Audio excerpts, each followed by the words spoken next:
Any health-related information on the following show provides general information only. Content presented on any show by any host or guest should not be substituted for a doctor's advice. Always consult your physician before beginning any new diet, exercise, or treatment program.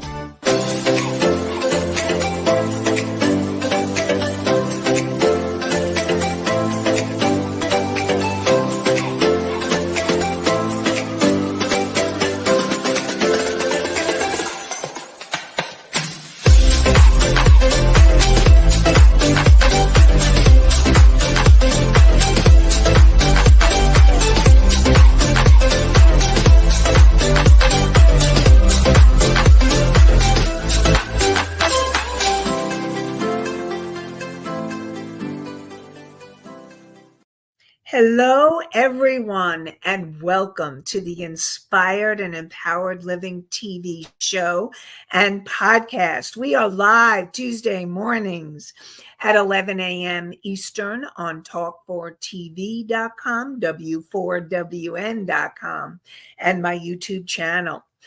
And today we will be talking about the steps to an authentic you. Learn how to discover who you really are, what you feel, what you want, what you need, and then be able to express that to others in healthy, appropriate ways. When you are living authentically, you can have healthier and joyful, loving relationships with others and create an inspired and empowered life. Together, let's create a life you love. I'm your, excuse me, I'm your host, Nanci Deutsch, licensed clinical social worker, certified hypnotherapist, and intuitive coach. And I combine my counseling, coaching, and intuitive abilities to transform your life. This show is not a replacement for therapy or counseling. It is for educational purposes only. And I want to start off this week with last week's questions. So we were talking last week about your thoughts and how you can have those thoughts in your mind, and you can have that mind chatter, and your mind can be very busy, and you have that mind chatter, and you're thinking. I call it thinking mode. And you're so busy thinking that what's really important is learning to be able to quiet the mind. And that's also going to be really important as we talk about the steps to an authentic you. So we have Misty, who she asked, what if we run with a thought that was a chatter instead of an actual thought? Sometimes the floaters can be sticky. So one of the things that I was talking about last week is to imagine your thoughts as like clouds passing by. And so what Misty's asking is, what if you have those thoughts and the chatter is instead of the thoughts? Like, how do you know the difference? And those floaters, if you're stuck on a thought, they can be really sticky, just as she said. So what do you do? Well, what you do is you take a deep breath and you work on focusing yourself and focusing on perhaps your body or your breath, coming back. Because what happens when you're in the mind chatter, you will find that mind chatter is either the past or the future. So learning to be able to come back using your breath, using your feet, working on grounding yourself can help you get out of that mind chatter. And if you find that there is a thought that's sticky and you keep, let's say it's the same thought again and again, then that is a signal to you. Oh, what I need to do is to take a deep breath, focus on my breath, focus on my feet, and be able to work on coming back into the body and coming out of your head. So, Misty, I'm hoping you're here and I'm hoping you heard that. And if you have any other questions around that, or you would like to let me know you're here and that if I answered it, or if you have any other questions around it, love to hear from you. And I see that we have Allie in the house. Good morning, Allie. So welcome. And then we had another question last week. And this question was from Country Corners Gazette. And they were talking about this. That is something to think about. How do we determine which are thoughts to think on? So again, we were talking a lot about thoughts. So how do you know? How do you know which are the ones that are sticky, which are the ones, if your thought, and a good way to, if it's a positive thought or a healing thought or a loving thought, you want to be thinking it. But if it's a thought, a worry thought, like, oh, how am I going to pay the rent? Or what am I going to do about this person or this job or this situation? And you're obsessing about it, then the thought is actually not helpful. Because what happens is when you're obsessing or thinking about a person, a situation, an experience, then what happens is you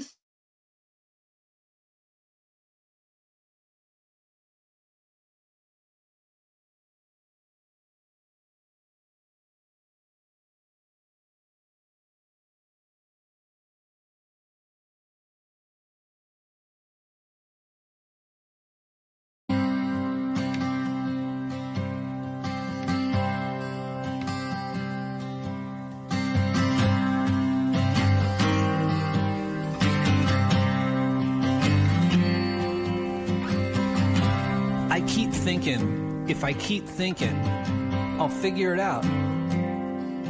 If I think long enough, hard enough, deep enough, I'll get the answer. But no matter how many thoughts I think, it keeps changing until I don't even know what it is anymore. My life is unfigurable. Earth ain't for the faint of heart. You gotta roll with it. You gotta flow with it, or it'll fight you to the death. And it ain't a fair fight. I mean, think about it. Who's gonna lose? I'll give you a hint. Not life. The most delicate flower is still a badass. It sucks food from roots. It stares at the sun. It wrestles the wind and drinks rain. It even looks good old and dies without apologizing. There's a lot to learn from a flower.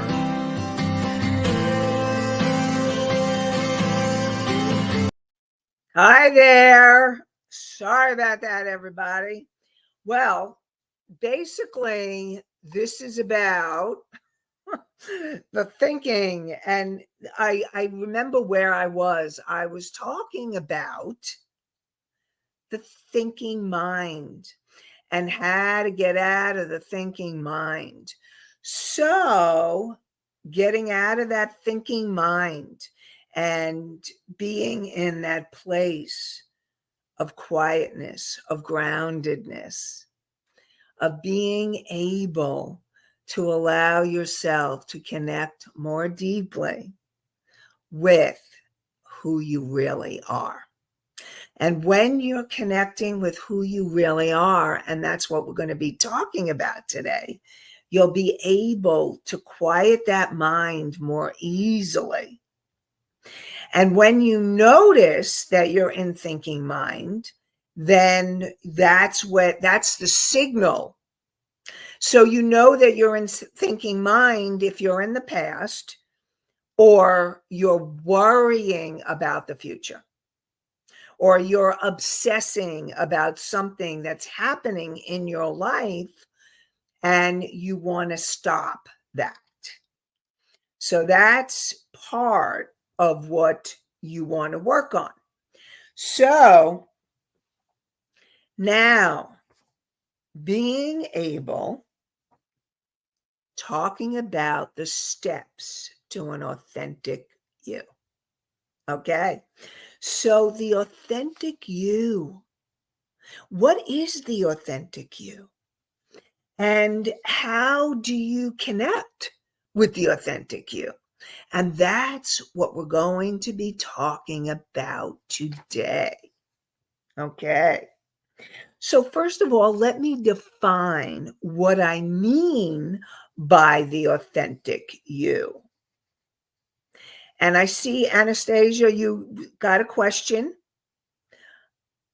Okay, so I'm going to define authentic you and then I'll answer your question. So thank you for the question. Okay, so the authentic you is that part of you, the real or genuine part of you. It's a core part of you, that core energy of what I call light and love. And when you're connected with that part of you, you know you're connected with it because you feel peace or love or joy or gratitude, the higher energy vibration feelings. So that's how you know that you've connected with that authentic you. And really, when you're connecting with the authentic you, you are being true to yourself. You have the courage to be you, no matter what anyone says. And no matter what anybody says or does or thinks, you're allowing yourself to be you. But most of us grew up in families where it wasn't okay to be who we really were. It wasn't okay to be authentically us. And so we need to relearn and redo, regrow, and heal so that we get to the deep levels of who we really are. And that is our authentic being. And I call that our higher self, the wise, unconditionally loving part of you, your soul, the core energy of who you are, that source of light and love and your characteristics. And the higher vibration energies, when you're connecting with that, it's easier to be the authentic you. So let me get back to Anastasia's question, and I see some more questions coming in. Anastasia asked, when does it cross over to being an obsession? So I guess the best way for you to look at if your thoughts are becoming obsessive is if you can't stop thinking them. So the way that I would describe obsession is like it's like you can't stop. It's like it's compulsive. It's overwhelming sometimes. Like, for example, I'll give you an example. I think that would be helpful. So let's say, I have an idea. Okay. So let's say you were talking to a friend and you were really having a good time. And then they did something that maybe made you angry. And then you said something. Now, again, this is not authentically you. What happens is sometimes you may act out a feeling like anger and then regret it. Okay. So they may have pissed you off and then you said something like that was maybe hurtful. And you could see how much they got hurt. And then you felt really badly. And you felt really sorry. And you couldn't stop thinking about that mistake. And you were obsessing about it and obsessing because it was like you couldn't stop thinking about it. And so that it would become an obsession, like a way that, let's say, if the thought was, oh, I really believe that I hurt this person and I feel really badly, and you may have said it in the moment or you may need to say it, and you had the thought and you were able to move on in your day, and you realize that you want to make amends or you want to apologize or do something to help heal the relationship. Now, an obsessive thought was, I can't believe I did that. I'm so stupid. I put my foot in my mouth. And then you start beating yourself up for the mistake. Now, you know you made a mistake and you feel really badly, but beating yourself up for that mistake is not going to help you. And so if you keep thinking about again and again and again that thought, like, I can't believe I did that, what's wrong with me, blah, blah, blah, and you keep doing that situation, and you keep replaying it again and again, that becomes obsessive. So that's an example of what happens. And hopefully that was adding to the understanding of the obsessive thought. Now, what do you do with that? Okay, so what I would support you, if you make a mistake when you're in a relationship and you're connecting with somebody, and maybe you say or do something, and you may say, I'm sorry in the moment, but then you may decide, let's have a conversation later. Now, first of all, you want to make sure that you cleared your anger because they may have activated or triggered you and triggered your anger because what they said or did something reminded you of, let's say, your mother. And your mother would do or say things and you would easily get triggered. And so this person easily triggers your mother. So then you need to work on working through the trigger. And when you feel calmer and able to talk to them, you could say, look, I'm really sorry that I said da, da, da, da. And I'm hoping that you can forgive me. And I really care about you. I love you, or whatever you need to say to apologize. And I also realized that what I did was not good or healthy. And then for your process, and you may choose, if they're a close friend or a relative that you choose that are supportive, you may choose what got triggered, you can share. If not, if it's somebody who's more like an acquaintance or a coworker or something, then just keep it short and simple, and that's it. But the most important thing is for you, see, we're all going to make mistakes. Every single one of us, we're human beings. We're going to make mistakes.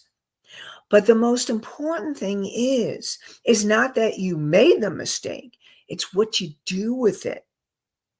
It's not about beating yourself up. It's about learning from the experience. It's a learning opportunity to take what happened and ask yourself, how can I learn from this experience? So if you reacted, what you may want to think is, okay, let me breathe and work on not reacting, especially with anger. You know how I always talk about, those of you who listen on a regular basis, I talk about taking a time out. If you're feeling angry, then you want to take a time out and not react and connect with them later when you've calmed down or you process through.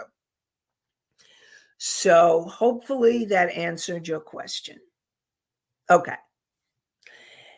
And then we have a question from Misty. Okay. I guess you heard my answer. When things get stuck from sticky thoughts, what should we do to rid it from our thoughts?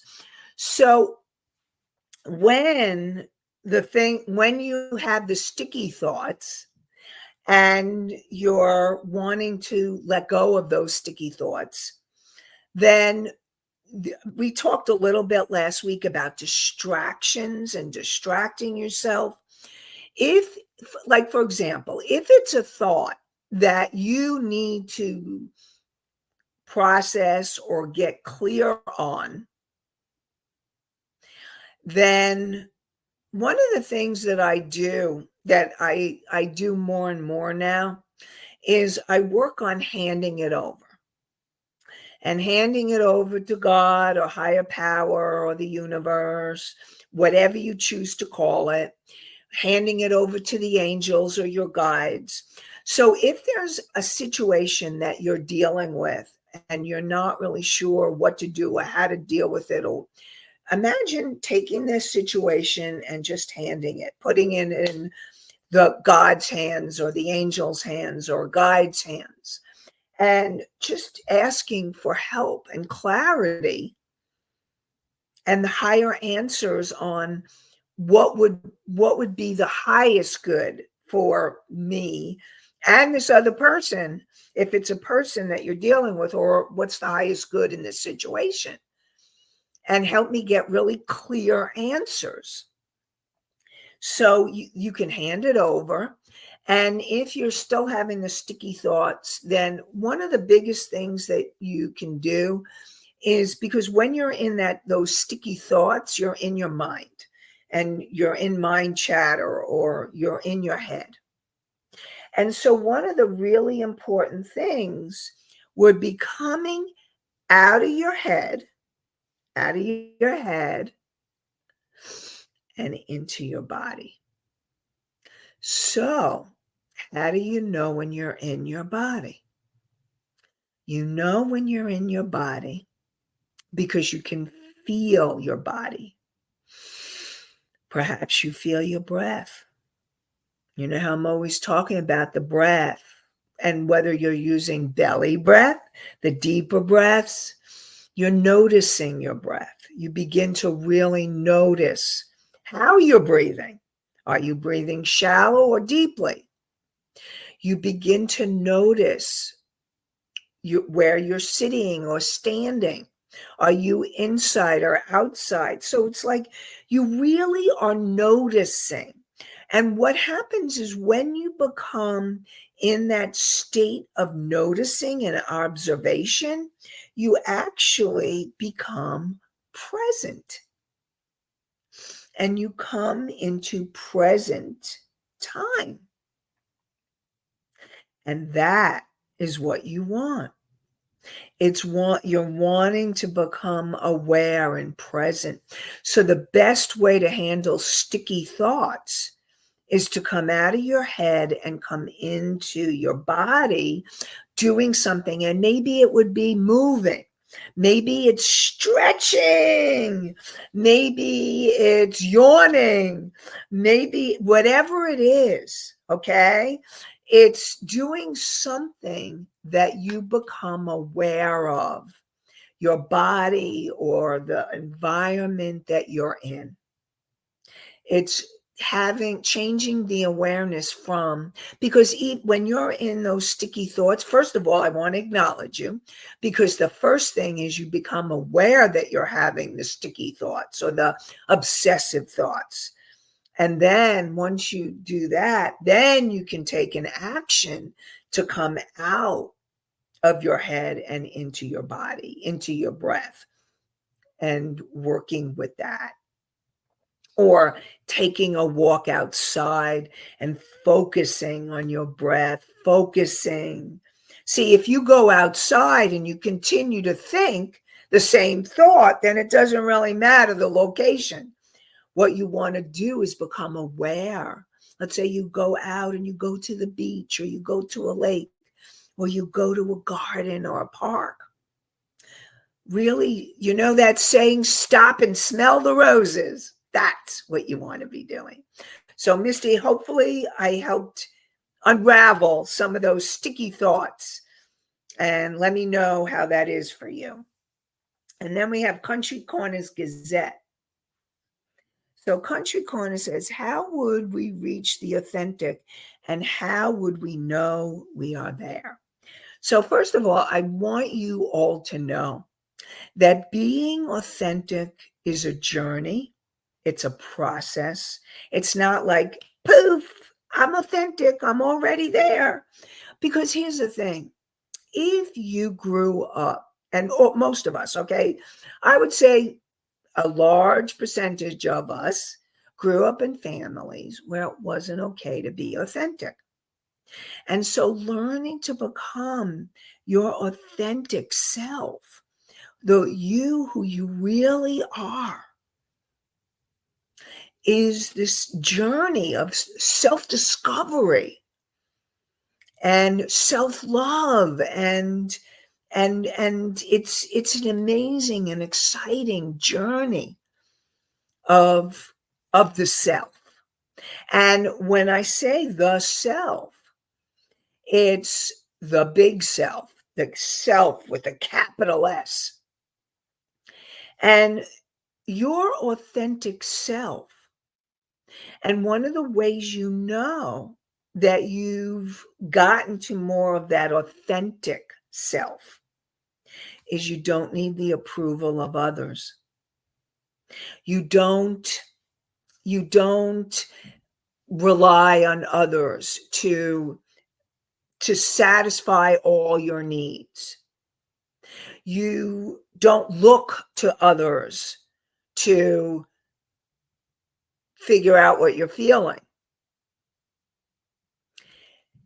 You are able to connect to that place inside of you where you know what you want. You feel what you're feeling, and you learn to be more. You become the human being. You know, it's so interesting because we're human beings, but what we've learned is to become human doings. We've learned to do this, do that, and go from one activity to the other. Some of you may be multitasking. Some of you don't, it's hard to sit still. It's hard to be quiet. And so we become human doings. Learning to be in that moment, like when I was talking about being with your body or the sensations, or being with nature, being present in the now with self. And the feelings, okay, so when you're connecting with your authentic self, there's layers. So you want to authentically feel what you're feeling in the moment. And that could be sad or mad. It could be scared, or it could be other feelings. And what happens is that as you allow yourself to feel and really feel the sad or the mad, what happens is the layers release. So that then you can go back to feeling peace or stillness, a quietness, the quiet mind. Or you can feel the sense of love or joy or gratitude. Those are feelings of that authentic you. And again, this is a journey. This is a journey of unfolding. And so even if you have moments, and a few shows back, we talked about those moments of stillness. Even if you had those moments of peace or love or joy or gratitude, and you're like, most of the time you're not feeling that, it's okay. No, as long as you're in the journey and you're working on discovering more, the fact that you're here, I really want to acknowledge all of you for being here live, for coming and asking your questions. Thank you, because your soul is thanking you for being here, and I'm thanking you for being here and asking your questions. And being curious on the journey and allowing yourself to explore and open to new possibilities and new ideas and new insights. So congratulations. And those of you who may be listening to this or viewing it at a later time, you too, congratulations for being here. Because that is you saying, I want more. I want an inspired and empowered life. So welcome. So thank you. And so hopefully Country Corners that helped you get clarity about what that authentic, and we're going to talk more about the authentic self so that you can get more clarity and understanding about it. We'll continue to talk about it. And before we go, I go to the next questions because I know that a few more came in. But before we do, I want to support all of you that I have a guided meditation and a PDF so that you can read the meditation if you don't want to do it, but it can help you get back to that authentic self. So go to inspiredandempoweredliving.com/meditation. MEDITATION. So again, inspiredandempoweredliving.com/meditation.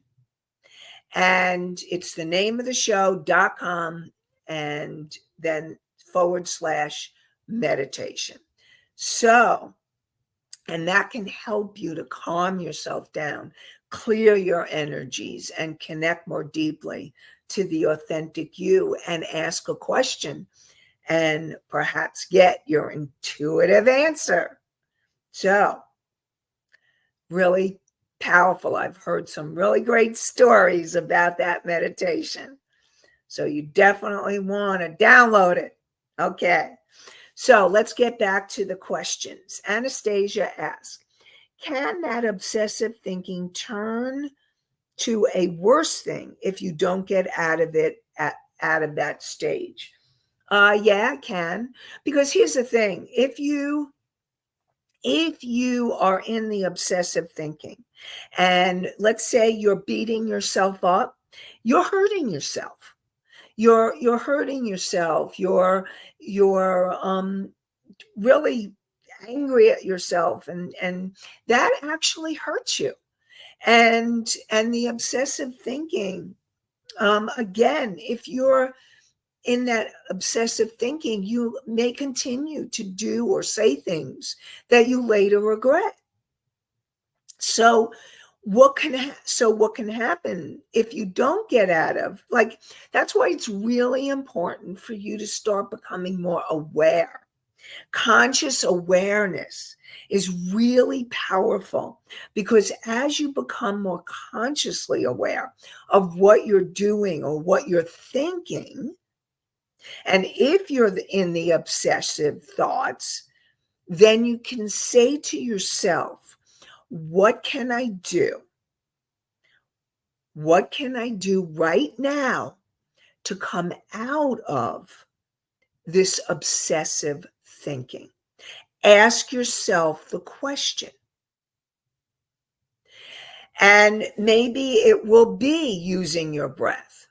Maybe it will be journaling. Maybe it will be doing some kind of art. Maybe it will be going outside and taking a walk, or exercising, or doing some yoga. Whatever it is, it's finding a way to come out of the obsessive thoughts. Because here's the thing, you don't want to hurt yourself or anybody else. And obsessive thinking very often ends up hurting you. So I'm really going to support you. Remember, this is a journey, and learning to become aware. And maybe I'm planting seeds for you, seeds that all of a sudden you may never have been aware that, oh my gosh, I'm in obsessive thinking right now. What can I do for myself? Maybe I can take a breath and listen. Take a breath and even listen like I was almost whistling.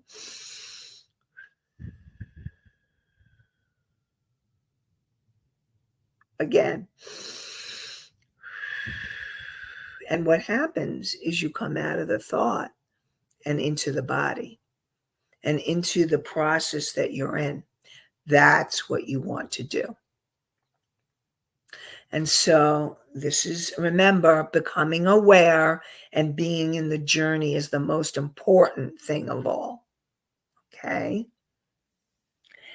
And okay, so Mickey asks, and hopefully, Anastasia, that answered your question. If you have any others about that, please let me know. Okay, I want to make sure that I answer that. Mickey asks, why do multitaskers multitask? So, multitaskers multitask usually because they have a lot to do and they feel there's not enough time to do it in.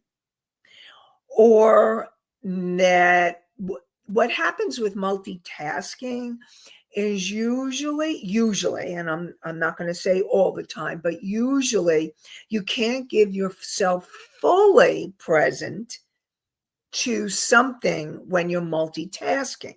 Now, there are times when we all need to multitask, and there are times where we need to really focus. Now, sometimes people can't multitask, and that's okay. All right. It's really okay if you can't multitask. So I'm not making multitaskers wrong. It's being able to multitaskers. They sometimes just have a lot that they're thinking or doing. And I see Allie says some multitaskers have ADHD. And ADHD is attention deficit hyperactivity disorder.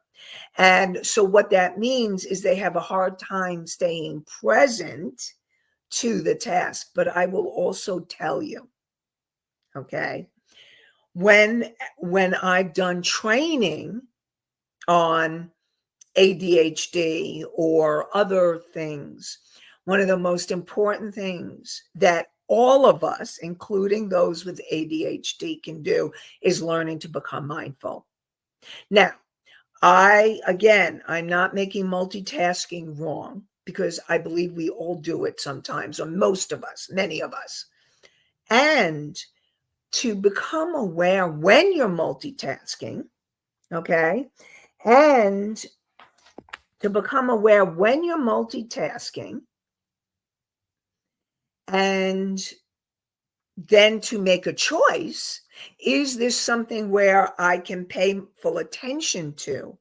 Or is this something where I need to multitask? So you ask yourself, it's learning to have conscious awareness and then making a conscious decision that empowers you.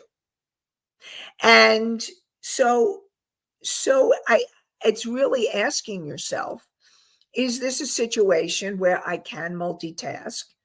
Or is this a situation where I need to be fully present? Now, an example where I'm going to support all of you to be fully present is if you've set up a conversation with somebody and you have a conversation and you want to be fully present with the person that you're having a conversation with. That is not a time to multitask. In fact, when you're having a healthier relationship, what you want to do is you want to ask the person, when would be a good time to speak so that we can both be fully present? That would be an important time not to multitask. Obviously, driving is not a time to multitask. Okay? You don't want to be doing your phone and looking at the phone and driving. Not a time to multitask. So, again, this is about you asking yourself, in the situation, what's going to work for me right now? And how can I get this accomplished if I'm not multitasking? Or when can I get this accomplished if I'm not multitasking? So hopefully, Mickey, that helped you. And if not, you can always ask more questions. Okay, so Anastasia asks, Anastasia asks, would doing the breathing help get into the present? You bet. That's why breathing is so powerful. And in all the spiritual teachings, there is some breath work there, because breath is the breath of life. And breathing, when you focus on your breath, it's you becoming present and you becoming aware, so that you're fully present and centered and connected. So keep working on that breath. Keep working on the breath, okay? Because the breath will help you become present. Well, that breath will help you become present. Okay, so Misty says, we have some of the best conversations in the car while driving long distance with others in the car. So thank you, Misty, for sharing that. Okay, so I want you all to know that none of this is all or nothing. Okay. When I say to have I have great conversations when I'm driving too, as long as I'm doing hands-free, okay, so that my hands are on the wheel and my eyes are focused on the road, and you can have conversations. But I'm talking about a conversation when, let's say, there's been something that has been bothering one or both of you, or you have a conversation where you need to really work and hear each other and reflect back. So I'm not talking about visiting conversations, all right? I'm talking about healing conversations. I guess that would be, thank you for helping me define and make that distinction. So we have visiting conversations where we're chatting and having fun or enjoying each other's company. And then there are healing conversations. And healing conversations are really an important aspect of relationships. So, okay, we're going to talk more about that next week. Next week, when we talk more about the steps to an authentic you. And I see Ali says, I agree with Misty. The car is when I can actually talk to my husband because he's listening. LOL. Okay. So I hear you, all of you, saying, I get that. And you know what? Let's talk more about it next week. All right. So I love this conversation that we're having. See, look, we're having a great conversation right now. So we will continue this next week on Inspired and Empowered Living TV show and podcast. And we'll be doing Steps to an Authentic You Part 2 and going deeper into the last few questions or comments, I shall say. And we'll talk more about it. And Anastasia has a question. And Anastasia, I'm going to get to your question next week because that's going to be part of the next week's conversation. All right. So join us next Tuesday at 11 a.m. Eastern on talk4tv.com, w4wn.com, my YouTube channel. And you can follow the podcast on iHeartRadio, Spotify, Pandora, Apple, Amazon, and many more. And so I wish you all an inspired and empowered day and an inspired and empowered week. Have a great one, everybody. Bye for now.